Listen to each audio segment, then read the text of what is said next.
Good day. Military science fiction is a subset of sci-fi that primarily deals with the military implications of high technology.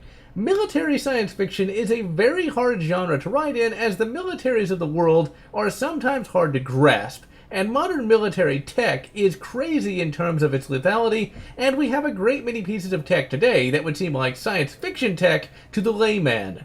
Other issues that crop up are future tech that happens to be less useful than current tech. Most notably, wire-guided missiles in 40K happen to have less range than wire-guided missiles in the 1990s.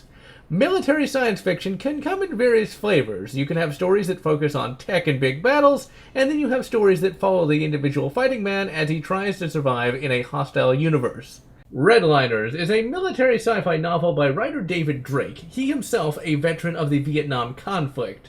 He is most well known for his Hammers Slammers series of novels. That series is one that I never really could get into and never really liked. This particular novel has absolutely nothing to do with the Hammer Slammer series, and it's completely and totally standalone. Now, I decided to give Redliners a try literally on a whim, and by the great Telos was it worth every penny. Redliners takes place in the future, and humanity is spacefaring, but they are fighting the evil aliens called the Clindru. They, of course, are pretty lazily written. They are just the bad guys with no nuance at all. But really, the bad guys are not the main draw of this particular novel, but we will get into that in a moment. The evil Clindru only see existence in two ways, master or slave. So of course humanity must fight them or be enslaved.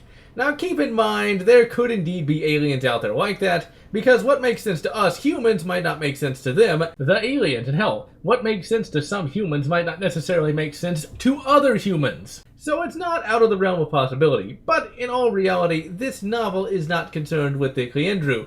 Rather, the prime focus is, of course, on the Redliners. Who are the Redliners, you may ask? Well, they are soldiers that are redlining. In short, they are troopers that have been sent into the shit, so to speak, and are emotionally compromised because of said shit. The novel begins with a pretty epic battle against the Clindru, but this battle shows that the Clindru might as well have just been human, because everything they do is patterned after humanity. The battle is well detailed, the characters are well written and well thought out, and they actually act and think like real human soldiers. They make mistakes, and they are crude at times, and they have to deal with the aftermath of said mistakes. One of the best characters in the whole bloody book has a major moment where he accidentally kills a bunch of Clindru children, and has to deal with the aftermath of such an event. As you would expect, it messes him up a lot. With the first battle of the book over, the Redliners have to deal with all the emotional baggage and thus get into trouble. But before they can face the consequences of said trouble, the human government puts them on a civilian transport to a colony world to act as security. As you would expect, the whole thing goes awry, and they crash land on the new colony world, and oh, did I mention, this new colony world is a death world, where the jungle wants to kill and eat everything in that particular order. And here is the meat of the book. The Redliners have to escort the civvies to a safe-ish part of the planet, or at least a safer part of the planet, through a jungle hell-bent on killing and eating them all. Now this, of course, is not an easy prospect, but the actual combat against the evil jungle and the evil Clindru is not the main idea of the novel. They just sort of set the stage for the main idea, and the main idea is that civilians do not understand just how much military forces sacrifice to keep them safe. So in all reality, while the evil jungle and the evil Clindru may seem a bit lackluster at first glance, they are really just metaphors, or allegories, if you will. And they are allegories to two things. The evil jungle is the dangerous world in which we all live, and the Clindru can literally be any enemy. They could be ISIS, they could be Al-Qaeda, they could be the Soviet Union, they could be anyone.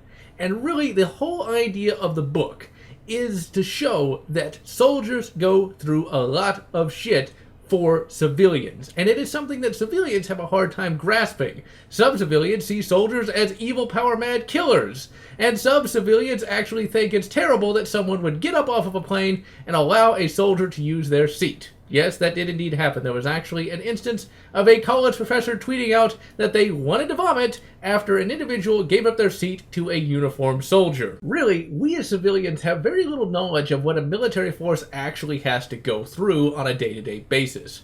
We are nice and safe in our civilian homes while they are out there dying for us. And this novel really tries to get that point across.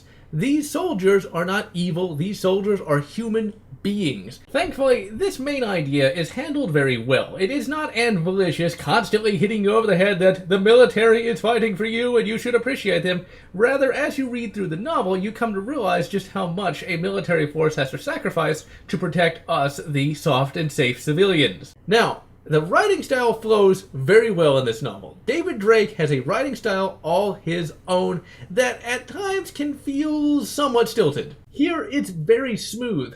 The characters are just so well written. These do feel like real people. They are not paragons of virtue, but people with real flaws. The novel is not grimdark. It is not something where children are being killed all the time. Rather, this is simply a dark novel. Anyone can die at any time, but there is always hope to be had. Now, one problem I have with the novel is the abrupt ending to the human Cleandru War. It feels so tacked on, it's not even funny. Overall, this is a pretty bloody good Mil SF novel. It is very serious, very grim, but it still at times has a sense of humor about it. For me, it was a 3 o'clock novel, but if you are not used to novels that constantly play with your emotions, you might find it somewhat difficult to read at length. Ultimately, I do recommend checking it out, as it does a good job showing you what real war and real battle and real soldiers are like. And so, I am GeneralLotz, wishing you good old man's war, and good last colony, or whatever makes you happy. If you enjoyed my review of Redliners, please consider subscribing, and if you can, please consider supporting me on Patreon so that I can continue to bring you these great book reviews.